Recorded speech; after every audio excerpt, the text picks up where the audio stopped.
Good morning. Toby Rodwell, the GÉANT NOC manager, and as Peter has just said, I'll be talking over the next, well, fortunately, it's probably going to be more like 20 minutes and half an hour. I've got a huge amount of material to go through, so don't worry. I won't be delaying your coffee break too long. I will talk a little bit about, well, I will take the advantage to give my flash presentation on the GÉANT NOC, and then I'll finish up with a few slides about the APM group within GÉANT. So, the networks and tools of the GÉANT NOC then. Well, our infrastructure, we're a hybrid IP and optical network like many others across Europe, and we do have dark fibre, which, like others, we lease on an irredeemable right of use, an IRU basis. We have about 20 Juniper T and M series routers, mainly T series, 1600s and 640s. On the optical side of matters, we use Alcatel-Lucent transmission and switching equipment. In fact, we're actually a very similar setup to GÉANT NOC. We also use 1626s and 1678s at the moment. The services that we offer IP transit between the European NRENs and intercontinental research and education networks. So the likes of Internet to ESNet in North America, CANE in the Far East, UbuntuNet in Southern Africa. We also offer private circuits for NRENs, either wavelengths or sub-wavelengths, which that service we term GÉANT Plus. So those of you from NRENs or close related to NRENs will be aware that the GÉANT Plus service has effectively a physical port permanently available to the NREN, and then they decide how to carve up that physical port, be it 10 GE or STM64, to their own purposes, and nail up a private circuit to the other side of the GÉANT network. We also provide, act as an upstream provider for internet access. It's a completely separate subscription to the standard GÉANT subscription. So that which I've described previously, the IP and the GÉANT Plus, that's all bundled into one service. The Dante World Services is called DWS. It's a completely separate offering. And interestingly, the Dante World Service can either be offered off-net, which means that an NREN has its own physical connections into a commercial backbone provider, or it can be offered on-net, which means they use part of the capacity that they connect into the backbone network for their commercial traffic, which is then routed through to a port on the GÉANT gate on the GÉANT backbone network. Management and monitoring tools. Well, we have the proprietary Alcatel-Lucent OMS 1350 to manage the optical network. We use Cacti for traffic history. That's a relatively recent development. Prior to that, we were using MRTG and MRTG or Cricket, yeah, Cricket, and some home bespoke tools, but very MRTG-like. And we also use an in-house developed dashboard SNMP collector. And I've got a slide of that just here. This was developed in-house primarily for the, and almost wholly for the benefit of our service desk, which I'll go on to very shortly. But the idea is that there's some text. Yes, if the laser works, yes it does. There's some text here, very simple. Sort of getting ahead of myself here, but this text is sort of lifted out of our configuration management database. And the idea is that the service desks, who are not technical and don't have any specific knowledge about our network, they just see red alarms, copy and paste the text into a ticket, and out it goes. It does, I suppose I should mention, it does occasionally mean that if we have some kind of hiccup and the text doesn't entirely match up with the interface for whatever reason, a misleading ticket can go out. So I warn the NRENs amongst you that if you do see an odd-looking ticket or one which subsequently gets corrected, that's probably why, because there's been some kind of mismatch between the actual physical interface which has gone down and its interpretation in the CMDB. Right. Yes, so the tiered structure of the NOC. We're a three-tiered NOC. Tier 1 is the service desk, which I just began to talk about. It's a 24/7 first point of contact for all network issues. I say first point, not single point, because them having been contacted, then the communication tends to be between the technical experts rather than the service desk. As I was saying in the previous slide, they monitor the dashboard what I didn't say is they then, on the basis of the alarms they see, they raise tickets. This service we outsource to a UK-based IT services company, and I'm sure it's a situation recognised by many here. If you're running a 24/7 desk, you either have to be very inventive or you have to outsource it, because it's for most organisations, I should imagine in Europe, it's not economically feasible to employ the number of people that you need to have to staff a 24/7 desk for 365 days a year.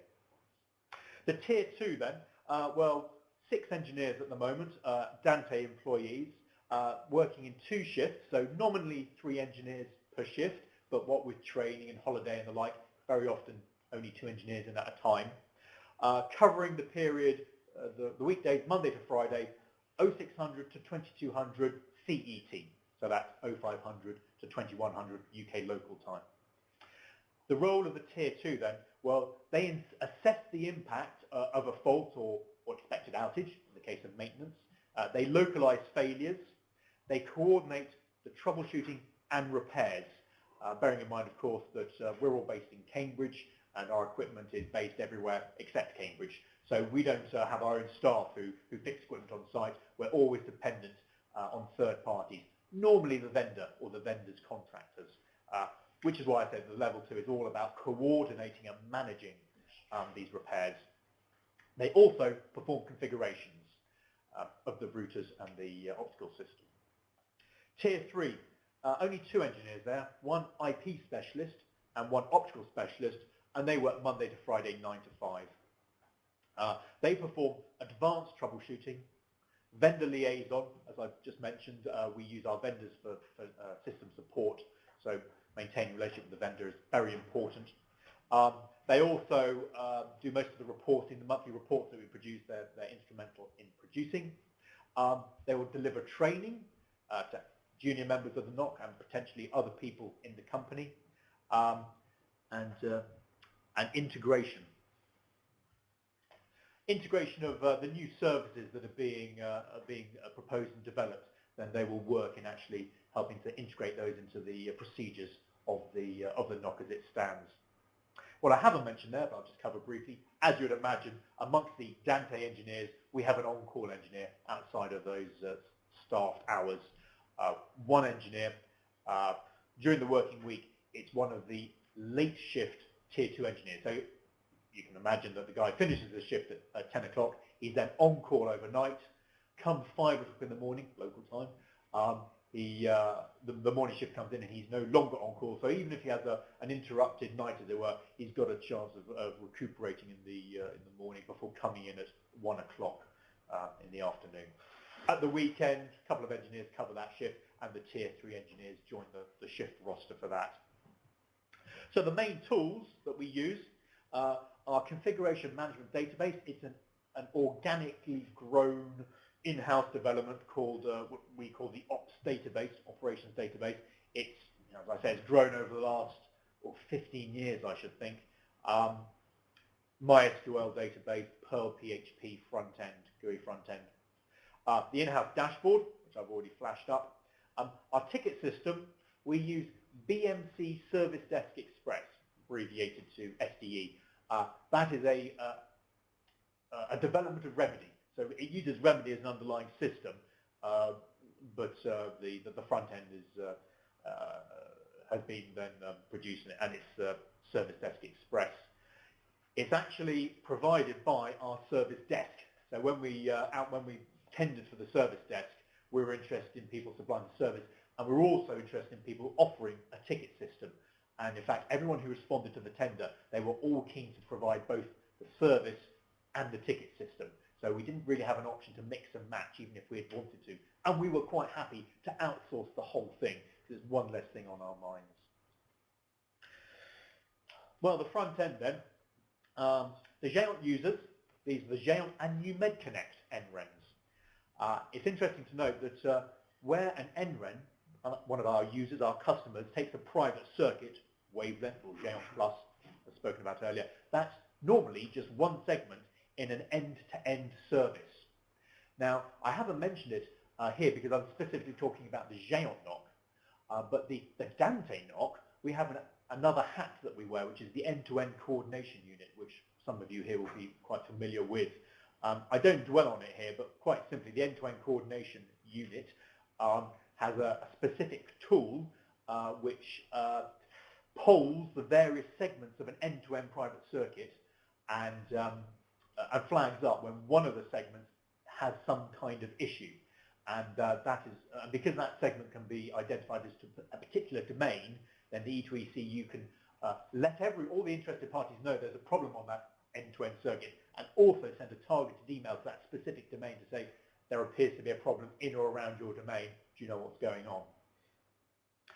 SLAs, well, currently we have no SLAs. What we do have is an online service catalogue that describes available services and soon will describe targets rather than SLAs. We also, on a related topic, have a routing policy which describes routing policy. And in fact, at the meeting that follows on from this, we'll be talking a little bit about the latest version of that routing policy. Tools for communicating with customers. We have a partner portal where the NRENs can check their subscriptions, request new services. We have the SDE ticket system, which I mentioned briefly earlier, the BMC SDE ticket system, which we use for updating the NRENs on ongoing incidents and changes. And by changes, I typically mean planned maintenance. So as and when our service providers tell us they're going to do maintenance, we will create a ticket, out it will go. And also the APM mailing list, a mailing list for the NREN APMs.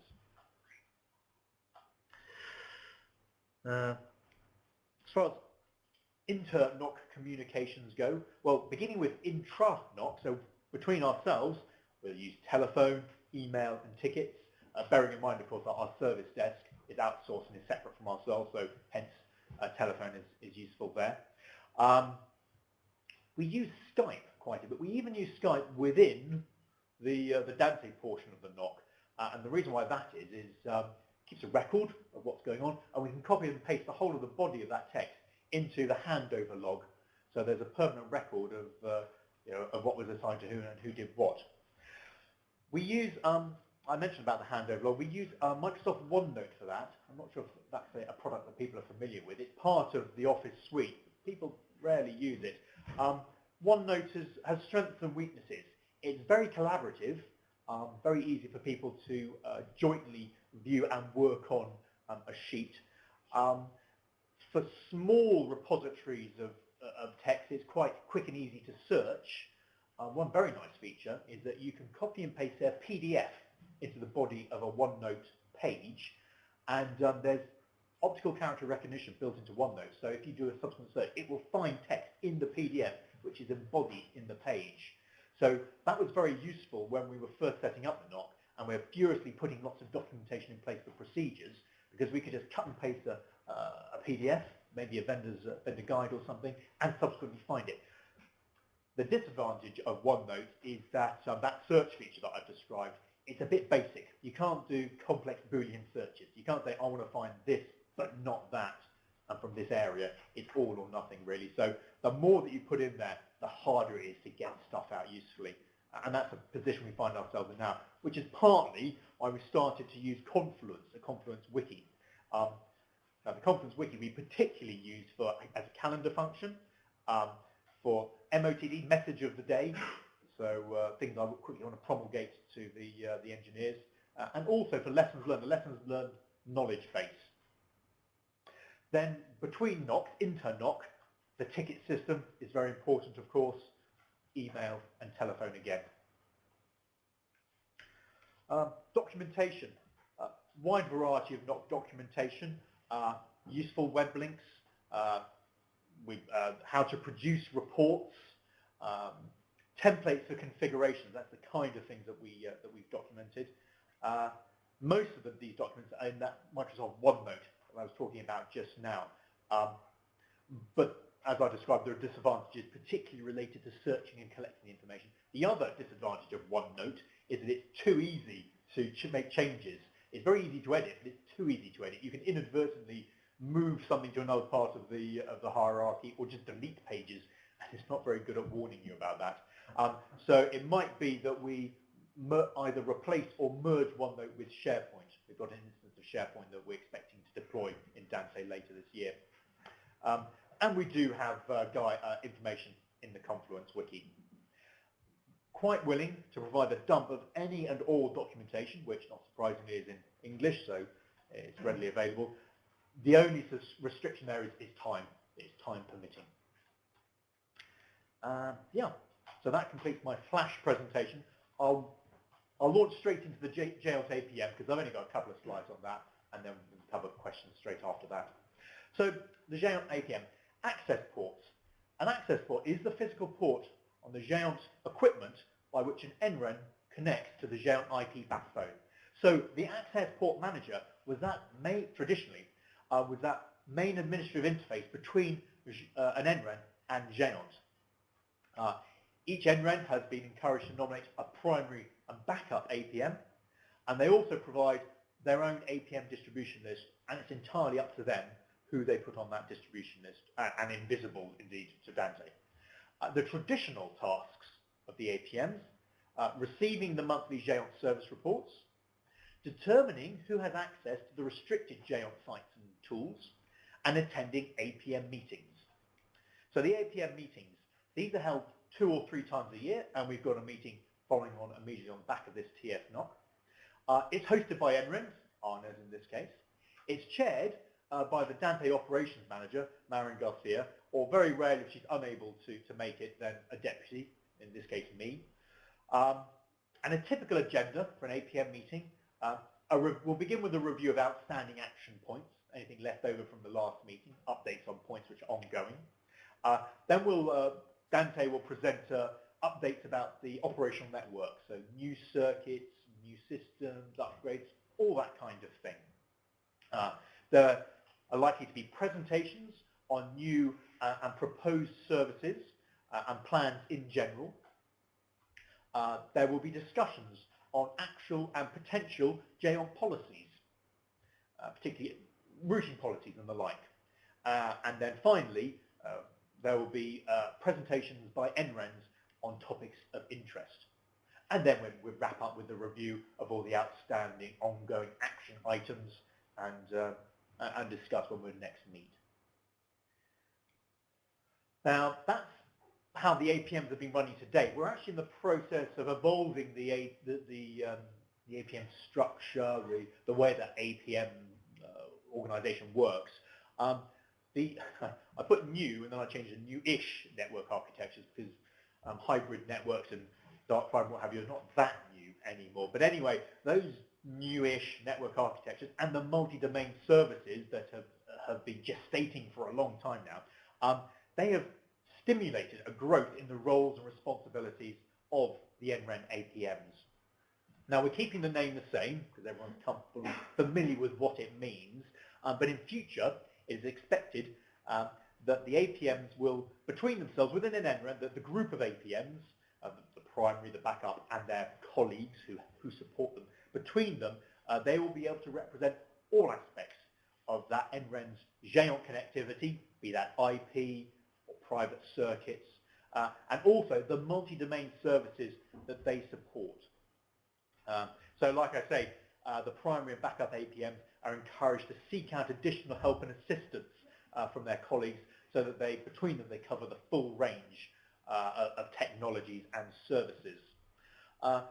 All this is detailed in a new guide, a new APM guide, which is at a final draft stage and really we, Dante, are just waiting last-minute comments, which we expect to get some of, not this afternoon, but tomorrow morning. Yeah, on Thursday morning. And that really covers it. So, any questions on the GÉANT NOC or the GÉANT APM structure? Oh, yeah. How do you manage the knowledge? I mean, know-how of the tier 2 and tier 3 engineers. I mean, they share their knowledge about the cases we have in the wiki. Yeah, it's a good question. Funny enough, it was something I was going to ask the forum later, but we have in place on the Confluence Wiki a knowledge base, broken down into various areas, so lessons learned, what we term the Nocopedia, which is like a little glossary, and known problems and issues is another part of it, and I'm furiously trying to encourage people to add to it, but I tell you, that you can take a horse to water, you can't necessarily make it drink. I'd have to say that at the moment people are so focused on email. People are quite good, I'm thinking of one engineer in particular, he's quite good at he's got a strong optical background, and if he finds something, he will send a very good and comprehensive email, but then getting people to make the transition, as in you've learned something, they put something in the Confluence Wiki, the wiki which is searchable and people can always go back to, that is bringing a bit of a challenge at the moment. So it's a matter of, I know, just trying to keep on nudging people, as it were. But it is a challenge, getting people to think in that way, to think, you've learned something, stick it in over there. Don't just send an email or don't just say it out loud and then do nothing else about it. So yeah, I mean, if anyone's had any more success in getting people to update a knowledge base repository or what have you, I'd be very interested to hear about that. Yeah. Excuse me, here one question.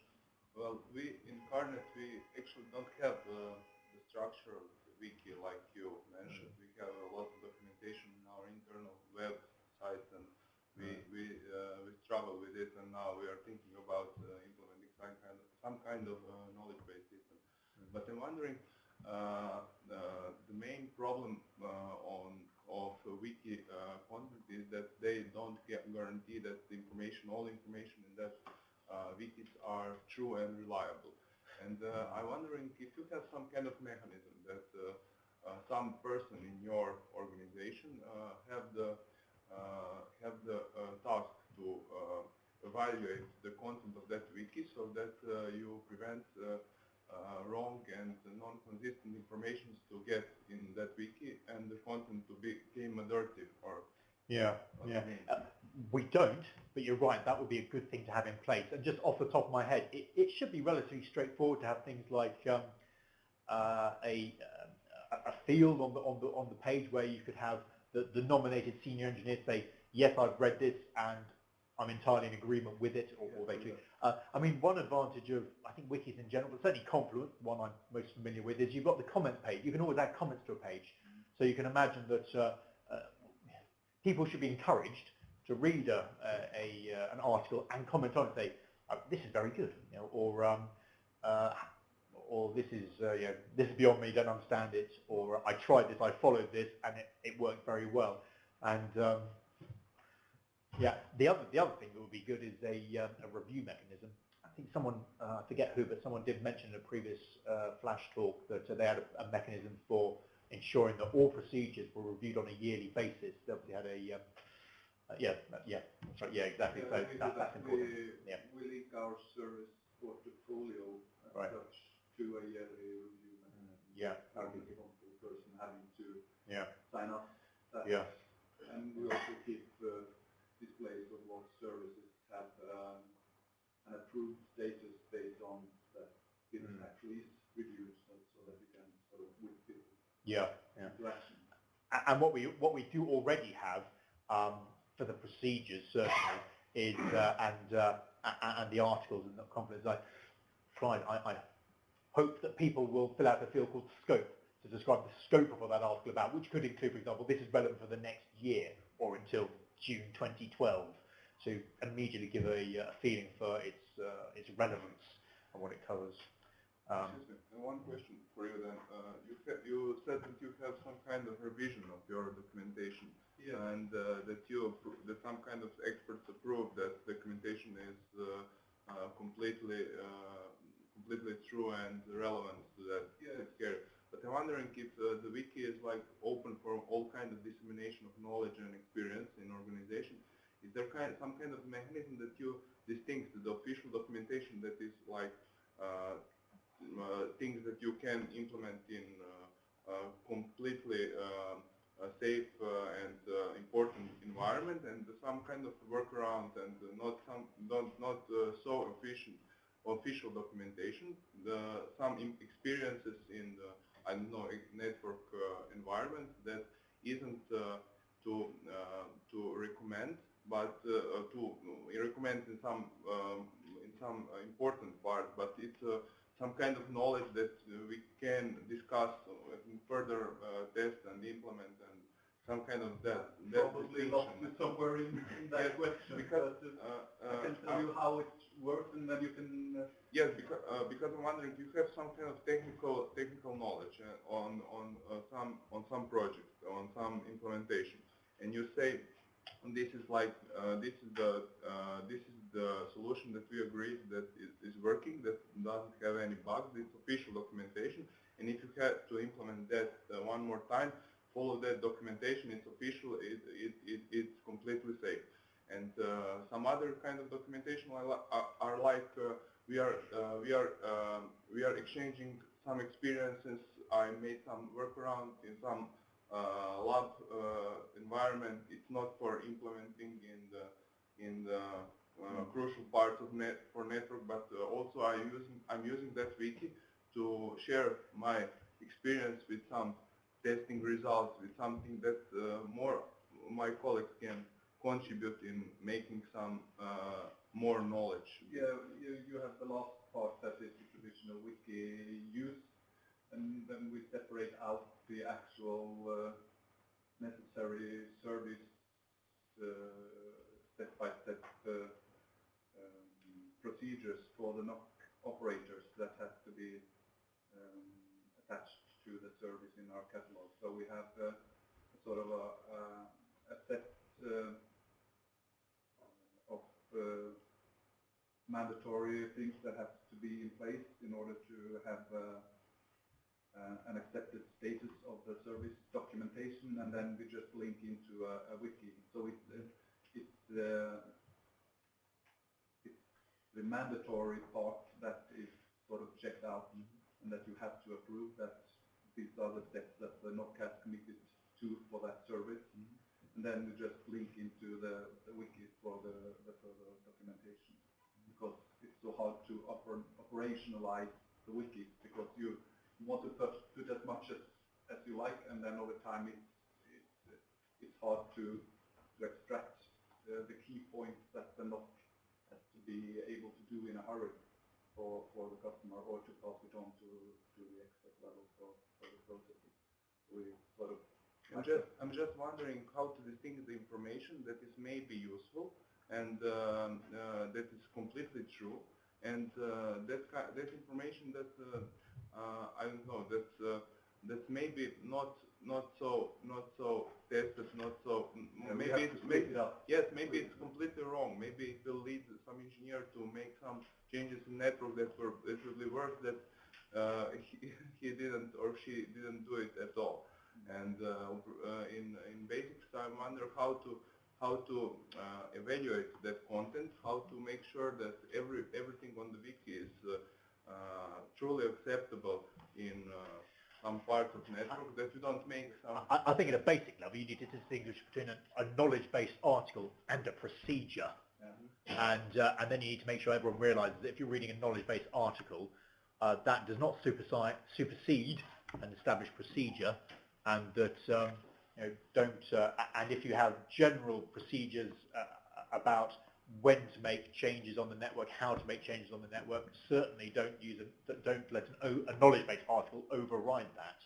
Yeah, I think that's probably you have to have a authoritative hierarchy of documentation. Yeah, definitely.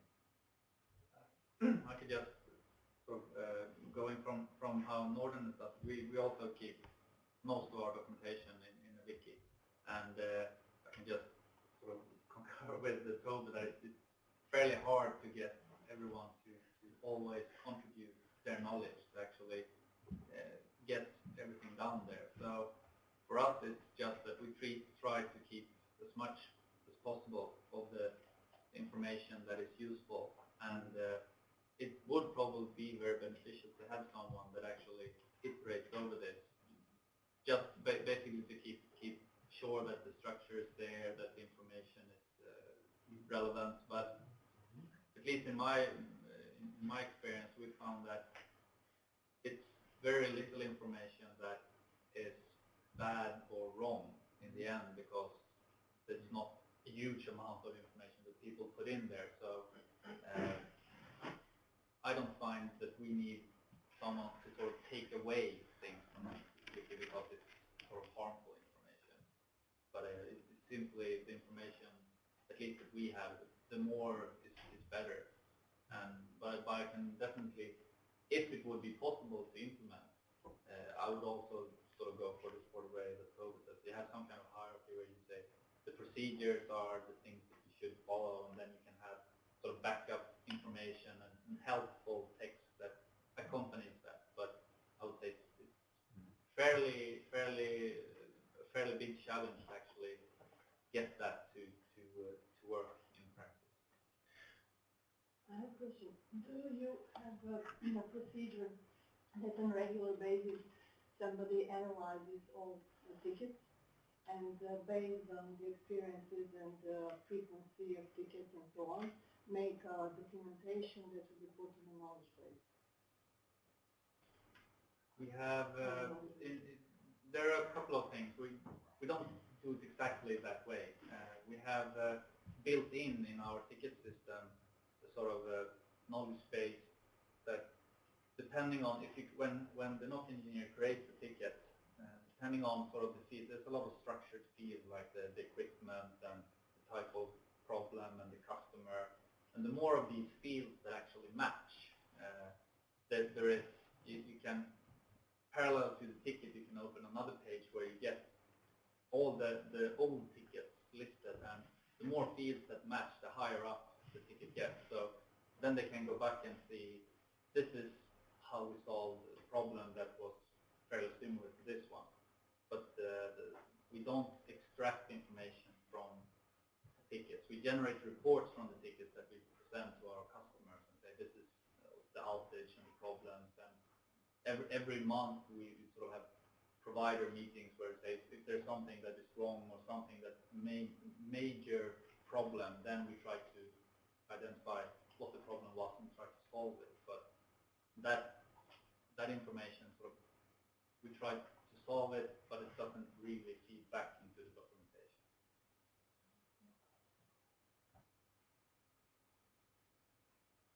I have a question about APM. Do you have any public material like minutes from the meeting also for non-members of APM, or? I think it's all on the intranet. I don't think there'll be many matters discussed within the APM that would be very relevant outside the APM, because it tends to be matters to do with the GÉANT backbone more than anything.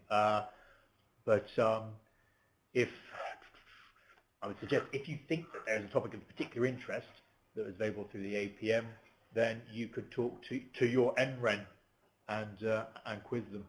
That's probably if there were topics of that you think might be coming out through the APM of relevance, and then your NREN's APM could advise. Yeah. I might be wrong. It might be that the minutes are public, but I don't think so. I'm pretty sure they're just on the intranet.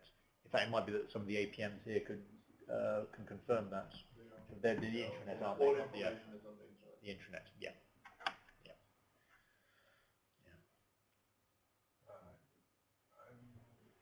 Yeah, it's the same question that you asked me yesterday. Oh yeah. So you have several parties that are taking part in the operation. So how do we ensure the quality of service that each of the parties are giving in, especially in support? So how? So what our third party, you mean like the vendors supporting equipment and things? We have regular meetings, predominantly telephone conferencing, but also sort of quarterly face-to-face meetings with our main vendors. That's Juniper and Alcatel-Lucent. We review all the cases that we've had open with them, particularly those which result in an RMA. Because as you can imagine, we're very hands-off when it comes to the hardware repair as well, so we're very dependent on the vendors getting the right part to the right site at the right time and fitting it correctly in a timely fashion. So we take a close interest in how they do that. So that's the vendors. The circuit suppliers,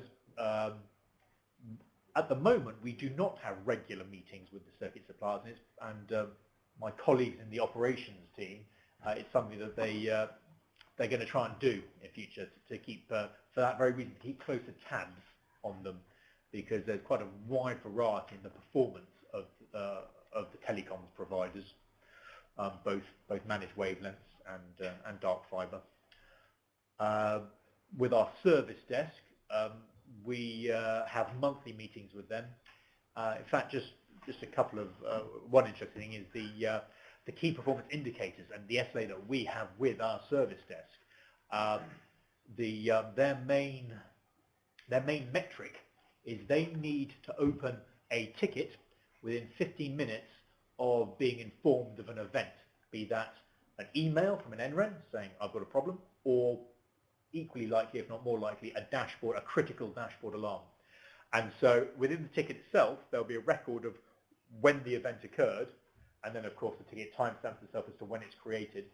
And then on a monthly basis, the company visit us, or we meet up, and they go through a report and they look at all the statistics of how many tickets they opened within 15 minutes, how many within a period of 15 to 30 minutes, and so on. And we attract service credits for the tickets that they don't meet within that 15-minute period, unless there is a good reason as to why it was missed. For example, the Dante NOC, what we call the Network Control Center, if they had explicitly directed them to pause on opening a ticket, because it wasn't clear whether it really was a genuine event that people needed to know about, then that would be a legitimate reason for not opening it within 15 minutes of the alarm appearing. Things like that. Very similar to ours. Oh, is it? Right, yes. Okay, yeah.